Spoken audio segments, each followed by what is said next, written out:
দর্শক, রাজধানীর শ্যামলী ক্লাব মাঠে তারেক রহমানের নির্বাচনী পথসভায় আছেন সহকর্মী নাবিল জাহাঙ্গীর।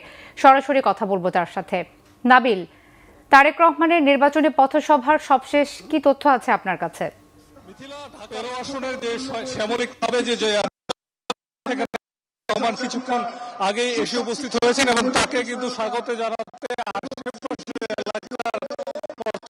এই আসনের অসংখ্য মানুষ কিন্তু আগে থেকে আসার পর তারা কিন্তু সবাই তাকে স্বাগত জানিয়েছেন এবং আমরা যেটি দেখেছি তারেক রহমান কিন্তু ইতিমধ্যে ঢাকার উত্তরের বেশ কয়েকটি আসনে তিনি বক্তব্য রেখেছেন এবং সেখানে নির্বাচনী ইস্তেহার এবং বিএনপির যে পরিকল্পনা সেটি কিন্তু সাধারণ মানুষের কাছে তিনি তুলে ধরেছেন এবং ধানের শীষের পক্ষে নির্বাচনে তিনি ভোট চেয়েছেন।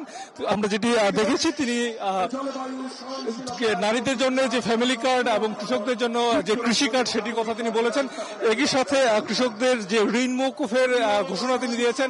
একই সাথে তিনি বলেছেন বিএনপি যদি ক্ষমতায় আসে শুধুমাত্র কৃষকদের নয়, বিভিন্ন এনজিও থেকে যারা ক্ষুদ্র ঋণ নিয়েছেন সেগুলো বিএনপির পক্ষ থেকে, সরকারের পক্ষ থেকে সেগুলো টেক কেয়ার করা হবে। সেই সাথে তিনি কিন্তু বলেছেন যে সারা দেশে স্বাস্থ্য সেবার মান উন্নয়নের প্রতিশ্রুতি তিনি দিয়েছেন। সেই সাথে তিনি বলেছেন সারা দেশে 1 লক্ষ কেয়ার গিভার নিয়োগ করা হবে, যারা বাড়ি বাড়ি গিয়ে যারা নারী রয়েছেন এবং শিশু রয়েছেন তাদেরকে প্রাথমিক যে স্বাস্থ্য সেবা সেটি তিনি পৌঁছে দেওয়ার তিনি অঙ্গীকার করেছেন এবং তিনি বিভিন্ন আসন ভিত্তিক যে সকল সমস্যা রয়েছে, আসন ভিত্তিক জনগণের যে সকল আকাঙ্ক্ষা রয়েছে সেগুলো তিনি পূরণের কথা বলেছেন। বিশেষ করে আমরা দেখেছি এর আগেই তিনি মিরপুরের একটি জনসভায়, মিরপুর 2-এর একটি জনসভায় অংশগ্রহণ করেন এবং সেখানে তিনি কিন্তু একটি স্থানীয়ভাবে একটি হাসপাতাল প্রতিষ্ঠার ঘোষণা দিয়েছেন এবং এই মুহূর্তে তিনি 13 আসনের যিনি বিএনপির প্রার্থী ববি হাজ্জাজ তার যে জনসভা সেখানে তিনি রয়েছেন এবং এখান থেকে নিশ্চয়ই এই এলাকার যারা